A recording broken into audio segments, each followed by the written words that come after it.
இந்த வீடியோவில் நான் உங்களை கேரளா வயநாட்டில் உள்ள ஒரு தொடர் மலையேற்றத்துக்கு கூட்டிகிட்டு போக போகிறேன். தொடர்ந்து 3 நாட்கள் ரொம்ப கடுமையான மலையேற்றங்கள் பண்ண போகிறோம். மலையேற்றங்கள் கடுமையாக இருந்தாலும் மலையேறி நான் உங்களை சொர்க்கத்துக்கே கூட்டிகிட்டு போக போகிறேன். பிரம்மாண்டமான செம்பரா பீக்கில் தொடங்கி கயரை பிடிச்சி ஏறுற செங்குத்தான சிங்கேரி மலை 8000 வருஷத்துக்கு முன்னால் நம்ம தமிழ் ஆதி குடிமக்கள் வாழ்ந்த 1200 அடி உயரத்தில் இருக்கிற எடக்கல் குகை, தீவிரமான சிவபக்தனான 1000 கைகளை கொண்ட பானாசுரன் வாழ்ந்த 6800 அடி கொண்ட பானாசுர மலை, கர்நாடகா கேரளா எல்லையில் அமைஞ்ச 5300 அடி கொண்ட பிரம்மகிரின்னு ஒரு தேவலோகத்துக்கும் பயணம் பண்ண போகிறோம். எல்லாரும் தயாராக இருங்க. நம்மளோட இந்த கேரளா வயநாட்டு பயணம் 9 பேர் கொண்ட குழுவோட மேட்டுப்பாளையத்திலிருந்து தொடங்குது. மேட்டுப்பாளையத்திலிருந்து கோத்தகிரி, ஊட்டி வழியாக பயணம் பண்ணிக்கிட்டு இருக்கோம்.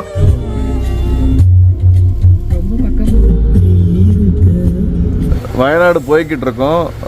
ஊட்டிக்கும் வயநாடுக்கும் நடுவட்டம் அப்படிங்கிற ஒரு மலை கிராமத்தில் நிற்கிறோம். மணி 3 ஆச்சு. சரியான குளிர், ஒரு 100 ஏசி போட்ட மாதிரி குளிருது. ஒரு டீயை போட்டால் தான் கொம்முன்னு இருக்கும்.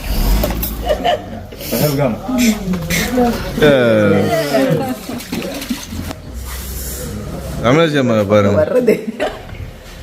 கேரளா வயநாட்டில் முதல்ல நம்ம நேராக செம்பரா பீக்குக்கு வந்துட்டோம். மக்களே அனைவருக்கும் காலை வணக்கம். இப்போ நாங்கள் வயநாட்டில் செம்பரா பீக்கில் நிற்கிறோம். டிக்கெட் கவுண்டரில் நிற்கிறோம். டிக்கெட் ஆன்லைன்லேயும் இருக்குது, ஆஃப்லைன்லேயும் இருக்குது. அது மாதிரி ஒரு நாளைக்கு 88 பேர் தான் ட்ரெக்கிங்க்கு அலவுடு. ஆனால் நாங்கள் வந்த நேரம் டிக்கெட் முடிஞ்சிடுச்சு, ட்ரெக்கிங் க்ளோஸ்டுன்னு சொல்லிட்டாங்க. நாங்கள் ஒரு 6:30க்கெலாம் வந்துட்டோம். எங்களுக்கு முன்னாடி பெரிய கூட்டம். செம்பரா பீக் வந்தீங்கன்னா ஆன்லைன்லேயே புக் பண்ணிடுங்க. இல்லாட்டி விடிய காலையில் 4 மணிக்கு வந்துடுங்க. செம்பரா பீக்கு 6800 அடி உயரம். சரியா? அந்த மாதிரி உச்சி போகிறதுக்கு அனுமதி இல்லை. என்னது செம்பரா பீக்கில் ட்ரக்கிங்னு சொல்லிட்டு கிளம்புறோம்னு பார்க்குறீங்களா? சீக்கிரம் திரும்ப நம்ம செம்பரா பீக்கில் ட்ரக் பண்ணி அதோட அழகை ரசிக்க போகிறோம். நம்ம நினச்சபடியே எல்லாம் நடந்துருச்சுன்னா ஒரு சுவாரஸ்யம் எல்லாம் போயிடும் பாருங்கள். நம்ம வயநாட்டில் செம்பரா பீக்கில் இருந்து ஒரு 20 கிலோமீட்டர் தொலைவில் சிங்கேரி மலை அப்படின்னு இருக்குது. அங்கே வந்திருக்கோம். டிக்கெட் எடுக்கிறதுக்கு ஃபாரஸ்ட் ஆஃபீஸை நோக்கி போய்கிட்டு இருக்கோம். கொஞ்சம் செங்குத்தாக தான் இருக்குது.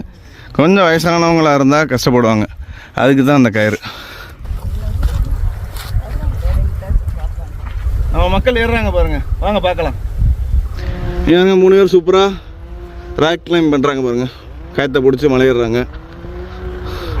Successfully finished.